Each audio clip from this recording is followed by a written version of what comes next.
நேயர்களுக்கு வணக்கம். ஜோதிடர் மற்றும் ஆன்மீக சொற்பொழிவாளரான டாக்டர் தீபா அருளானன் அவர்கள் இணைந்திருக்காங்க. வணக்கம் மேம். வணக்கம்மா. முதற் கடவுளான விநாயகர் எடுத்துக்கிட்டோம் அப்படின்னா அவருக்கான உகந்த நாள் விநாயகர் சதுர்த்தி, அவருடைய பிறந்த நாள் தான். இதுல ஊர் சைட்ல எடுத்துக்கிட்டோம்னா அங்க கொண்டாடப்படக்கூடிய அந்த வழிபாட்டு முறைகள் வேற மாதிரி இருக்கும், நகரத்துல வேற மாதிரி இருக்கும். நிஜமாவே விநாயகர் சதுர்த்தி அன்னைக்கு என்ன மாதிரியான வழிபாட்டு முறைகள் நம்ம செய்யணும்? பொதுவாக பார்த்திங்கன்னா இந்த விநாயகர் சதுர்த்தி அப்படின்றது தமிழகத்தில் பார்த்திங்கன்னா 5ஆம் நூற்றாண்டுக்கு பின்னாடி தான் ரொம்ப விமர்சையாக கொண்டாடுறாங்க. காரணம் என்ன அப்படின்னா, நரசிம்ம பல்லவன் காலகட்டத்தில் அவனோட தளபதியாக இருந்த சிறுத்தொண்டன் நாயனார், அவர் பார்த்திங்கன்னா 63 நாயன்மார்கள்ல அவரும் ஒருத்தர். அவர் தான் பார்த்திங்கன்னா இந்த விநாயகர்னோட வழிபாட்டினுடைய பிரசக்தியை கொண்டு வந்தார் அப்படின்னு சொல்லலாம். சத்ரபதி சிவாஜி இருக்கார் பார்த்தீங்களா, அவர் மகாராஷ்டிரத்தில் இந்த விநாயகர்னோட ஒரு வழிபாட்டை ரொம்ப விமர்சையாக கொண்டாடினதா நிறைய பார்த்தீங்கன்னா வரலாற்று சுவடுகள் இருக்க தான் செய்து. அதனோட ஒரு அடையாளமாக தான் இன்றளவும் வடநாட்டில் ரொம்ப விமர்சையாக கொண்டாடுவாங்க இந்த விநாயகர் சதுர்த்தியை. சரி, இந்த விநாயகர் சதுர்த்தி அப்படின்றது நீங்கள் கேட்ட மாதிரி விநாயகர்னுடைய பிறந்த நாள். நம்ம ஏன் விநாயகர்னுடைய பிறந்த நாளை இவ்வளோ விமர்சையாக கொண்டாடுறோம்? பொதுவாக கிருஷ்ண ஜெயந்தி நம்ம கொண்டாடுவோம், விநாயகர் ஜெயந்தி கொண்டாடுவோம், அதே மாதிரி நரசிம்ம ஜெயந்தி கொண்டாடுவோம். இப்படி ஒவ்வொரு கடவுளனோட பிறந்த நாளை நம்ம கோலாகுலமாக கொண்டாடுறது அப்படின்றது வழக்கம் தான். நம்ம வெறுமனே கோலாகுலமாக கொண்டாடுறோமா? இல்லை. அதனால் வரக்கூடிய நற்பலன்கள் அப்படின்றது அலாதி. பொதுவாக விநாயகரை பற்றி சொல்லணும் அப்படின்னா முழு முதற் கடவுள், மூலக்கடவுள் அவன்தான். அப்போ எந்த ஒரு வழிபாட்டை நம்ம செய்கிறோம் அப்படின்னா விநாயகரை கும்பிட்டுட்டு அந்த வழிபாடு செய்கிறோம் அப்படின்னா தான் அந்த வழிபாடு பலிதமாகும் அப்படின்றது உண்மை. இது ஈசன் பார்த்திங்கன்னா விநாயகருக்கு கொடுத்த வரம் அப்படின்னு சொல்லலாம். அந்த வரத்தினோட அடிப்படையில் தான் இன்றளவும் எந்த ஒரு சுப நிகழ்வு நடக்குது அப்படின்னாலும் மஞ்சள் பிள்ளையார் பிடிச்சி வைப்பாங்க. மஞ்சள் பிள்ளையார் பிடிச்சி வச்சுட்டு அவரை வழிபாடு பண்ணிட்டு தான் மீதி செய்யணும். சரி, இப்போ நீங்கள் கேட்ட கேள்விக்கு நம்ம நேராகவே வந்துடலாம். விநாயகரை வழிபாடு பண்ணுறது அப்படின்றது பலவிதமான வழிபாட்டு முறைகள் இருக்கதாம்மா செய்யுது.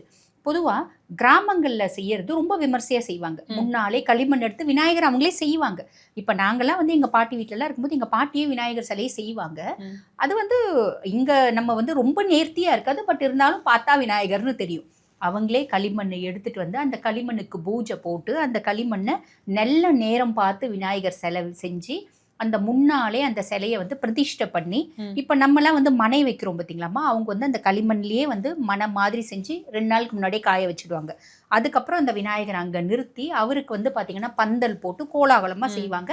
அது அவங்களுக்கு நேரம் இருக்குது, அவங்களுக்கு அதுக்கேற்ற மாதிரி ஆள் சௌரியமும் இருக்குது. அதனால் அந்த வழிபாடு அப்படின்றது அதுவும் விநாயகர் ஏற்றுப்பார்.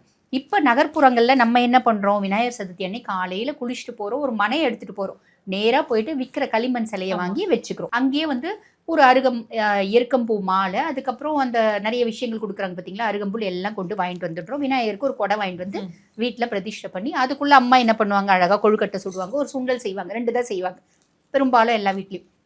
விநாயகருக்கு விளக்கேற்றி விநாயகருக்கு கற்பூரம் காமிச்சு நைவேதனம் பண்ணிட்டு விட்டுடுறோம் இல்லைங்களா. விட்டுட்டு நமஸ்காரம் பண்ணிட்டு நம்ம எல்லாம் சாப்பிட்டுட்டோம். இது எளிமையான விஷயம். ஆனால் இதுலேயும் நம்ம என்ன பண்ணணும் அப்படின்னாம்மா, இப்போ அம்மா செய்கிற மாதிரி நம்ம சிம்பிளாக வீட்டில் கூட செஞ்சுக்கலாம். ஆனால் அன்றைய தினம் விநாயகர்னோட போற்றி மாலை அப்படின்றது ஏதாவது ஒன்று படிக்கணும். ஒன்று விநாயகர்னோட 1008 போற்றி, இல்லை 108 போற்றி, இல்லைனா விநாயகர் அகவல் சீதக்கலப செந்தாமரைப்பும் பாத சிலம்பம் பல இசைப்பாட அது படிக்கணும். ஏன்னாம்மா விநாயகரை நம்ம கும்பிடுறது அப்படின்றது நமக்கு தெரியறதில்ல அவரோட மரியாதை. பொதுவாக பார்த்தீங்கன்னா நம்ம எல்லா கோயிலும் கம்மியாக தான் இருக்கும், ஆனால் விநாயகர் கோயில் தெருக்கு தெரு குத்து இருக்கும். ஏன் அவ்வளோ விநாயகர் கோயில் இருக்குன்னு நீங்கள் நினைக்கிறீங்கம்மா? முதற்கடவுள் அப்படிங்கிறதுனாலயா? அது மட்டும் நீங்கள் நினைக்கிறீங்களா? அது கிடையாது. உண்மை என்னன்னா ஜோதிட ரீதியாக நம்ம சொல்லணும் அப்படின்னா, இப்போதான் நம்ம வீட்டில் நாம் இருவர் நமக்கு ஒருவர் அப்படின்ற மாதிரி ஆயிடுச்சு. 3 பேர் தான் குடும்பம். ஆனால் அந்த காலத்தில் ஒவ்வொரு குடும்பத்திலையும் 10 பேர் இருந்தாங்க, 15 பேர் இருந்தாங்க, 20 பேர் இருந்தாங்க. அப்போ ஒரு 10 பேர் இருக்க குடும்பம் சின்ன குடும்பம் அந்த காலத்தில். அந்த 10 பேர் இருக்க குடும்பத்தில் கூட பார்த்தீங்கன்னா ஒருத்தவங்களுக்கு கேது தசை இருக்கலாம், கேது 8ல் இருக்கலாம், கேது 3ல் இருக்கலாம், கேது 6ல் இருக்கலாம், முக்கியமாக கேது 8 இருக்கலாம், ஜென்மத்திலே கூட இருக்கலாம். அப்போ இந்த கேது தசை, சனி தசை, ராகு தசை பொதுவாக பார்த்தீங்கன்னா நேரம் சரியில்லை அப்படின்னா புத்தி தான் கெட்டு போயிடும். யாருக்கா இருந்தாலும் சரி, எனக்கா இருந்தாலும் சரி, உங்களுக்கா இருந்தாலும் சரி, நான் ராஜாவா ராணியா கொடி கட்டி வாழ்வேன். எனக்கு நேரம் சரியில்லைன்னா என் புத்தி கெட்டு போயிடும். என்னோட புத்தினால நான் தப்பு தண்டா செய்வேன், அதனால நான் மாட்டிப்பேன், அதனால நான் அசிங்கப்படுவேன், அவமானப்படுவேன் அப்படின்ற மாதிரி தான் ஒவ்வொருக்கும் நடக்கிறது. அப்போ எப்போ அந்த 10 பேரில் யாரோ ஒருத்தவங்களுக்கு எப்போ பாரு நேரம் சரியில்லாமையே இருக்கலாம். புரியுதுங்களா? அப்போ நேரம் சரியில்லை அப்படின்னா புத்தி கெட்டு போயிடும். புத்தி கெட்டு போச்சுன்னா அவங்க வாழ்க்கை கெட்டு போயிடும். ஒருத்தவங்களோட வாழ்க்கை கெட்டு போச்சுன்னா அந்த குடும்பமே கெட்டு போயிடும்.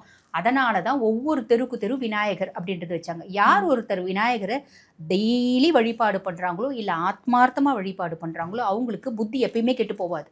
ஏன்னா காரணம் விநாயகர் தான் புத்திகாரகன். புத்திகாரகன் அப்படின்றதுனால தான் ஒவ்வொரு தெருக்கு தெரு விநாயகர் சிலை வச்சாங்க. ரொம்ப தூரம் போய் நீ விநாயகரை வேண்டிட்டு வரணுன்றது இல்லம்மா, வீட்டு பக்கத்துலேயே டெய்லி போய் கும்பிட்டுட்டு வா. நீ கையெடுத்து கும்பிட்டாலே போதும், 4 குட்டு குட்டி நீ தோப்பு கர்ணம் போட்டினாலே போதும், விநாயகர் உனக்கான நல்ல புத்தியை கொடுத்துருவா அப்படின்றது ஐதீகம். நான் விநாயகரை பார்க்குறேன், நான் என்னோட பிரெயினை ஸ்டிமுலேட் பண்ணுறேன், அதனால தான் நான் இப்படி வந்து போட்டுட்டு தோப்பு கர்ணம் போடுறேன். நான் என்னோட வந்து பிரெயினை வந்து நல்லா ஆக்டிவேட் பண்ணுறேன். இப்படின்றதான் நம்ம நம் முன்னோர்கள் பல விஷயத்த வச்சாங்க, நம்மளுக்கு அது தெரியாமல் போச்சு.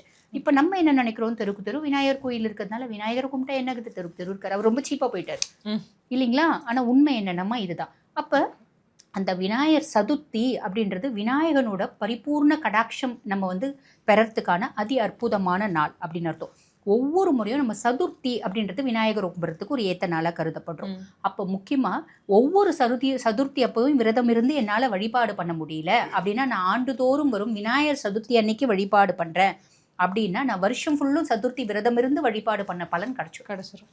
ரொம்ப எளிமையான விஷயம். என்னால் தினம்தோறும் பண்ண முடியல, நான் வேலை செய்கிறேன், எனக்கு குடும்பத்தை பார்க்கணும், எனக்கு வந்து பாருங்க ஏகப்பட்ட பிரச்சனை இருக்குது, அன்றைய தினம் நம்ம வழிபாடு பண்ணலாம். அன்றைய தினம் அவருக்கு மோதக பிரியர், கண்டிப்பாக நம்ம வந்து பார்த்தீங்கன்னா கொழுக்கட்டை அப்படின்றது வைக்கணும். அவல் பொரி, கடலை, சுண்டல், கொழுக்கட்டை எளிமையான ஒரு நிவேதனமாக வச்சுட்டு, இப்போ இந்த ரொம்ப வந்து விநாயகர் மேலே அதீத பாசம் பக்தி இருக்கவங்களாம் இப்போ வட வங்காளம் சைட்லாம் போனீங்கன்னா பப்பா பப்பா பப்பான்னு விநாயகர் அப்படி கும்பிடுவாங்க. இந்த கோலாகலமே வந்து பெயர் போனது. ஆமாம், நம்மளது 5ஆம் நூற்றாண்டுலேருந்து தானே இருக்கு, அங்கெல்லாம் பயங்கர கோலாகலம். அதான் சத்ரபதி சிவாஜி நாட்டையே வந்து பார்த்தீங்கன்னா அலங்காரம் பண்ணுவாராம் விநாயகர் சதுர்த்தி அன்னைக்கு. அப்படி ஒரு விஷயமும் வரலாறுல இருக்க தான் செய்யுது. அப்போ இந்த வங்காளத்துல பப்பா பப்பா பப்பா அவர் தான் வந்து பப்பா தான், கணபதி பப்பா தான் கடவுளே. எதுவாக இருந்தாலும் பப்பா கிட்ட கேட்டு முடிவு பண்ணலாம். நல்லதாக இருந்தாலும் சரி, ஒரு வியாபாரம் துவங்கணும்னாலும் சரி, ஒரு பிள்ளைக்கு கல்யாணம் பண்ணாலும் சரி, ஒரு வரனை நம்ம ஓகேவானாலும் அவங்க கடவுள்கிட்ட கேட்டு முடிவு எடுக்கிறாங்க, உத்தரவு கேட்குறாங்க. இப்போ நம்மளுக்கு விநாயகரை பற்றி தெரியல, ஆனால் விநாயகர் சதுர்த்தி வழிபாடு அப்படின்றது இத்துணை பெருமை வாய்ந்தது.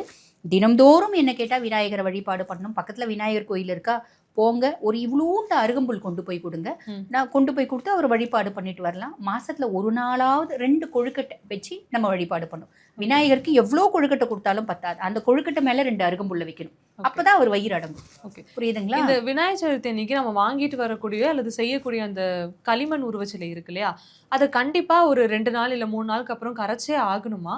அப்படி இல்லைன்னா வீட்டில் தொடர்ந்து வழிபடலாமா? வழிபடக்கூடாதுன்னு இல்லை, ஆனால் களிமண் சிலையை வைக்கக்கூடாது. இப்போ நாங்கள்லாம் வந்து பார்த்தீங்கன்னா களிமண் சிலையை வாங்குறது இல்லைம்மா. என்கிட்ட வந்து பார்த்தீங்கன்னா இந்த இதில் இருக்கும், மார்பிளில் ஒரு விநாயகர் சிலை இருக்கும். அது வந்து ஒரு கிளைண்ட் எனக்கு கிஃப்ட் கொடுத்தது. அந்த மார்பிள் விநாயகர் சிலை தான் நான் வச்சிருப்பேன். சதுர்த்தி அப்பயும் அந்த விநாயகருக்கு தான் புதுசாக கொடை வாங்கி வைப்பேன். ஏதாவது நம்ம வைக்கணும் இல்லைங்களா, தினம்தோறும் கொடை வைக்கிறது இல்லை. சதுர்த்தி அப்போ ஒவ்வொரு சதுர்த்தி அப்பயும் புதுசாக கொடை வாங்கி வைப்பேன். கொடை வாங்கி வச்சு அவரை வழிபாடு பண்ணலாம். களிமண் அப்படின்னும் போது அது உடஞ்சிடும் இல்லம்மா. அப்போ நம்ம வந்து இந்த மாதிரி மார்பிள்ல அப்படி இல்லை அப்படின்னா நம்ம வந்து கருங்கல் சிலை இந்த மாதிரி நம்ம வச்சு வழிபாடு பண்ணலாம். ஓகே, விநாயகர் சதுர்த்தி பற்றின பல முக்கியமான தகவல்களை பகிர்ந்துருக்கீங்க, ரொம்பவே நன்றி.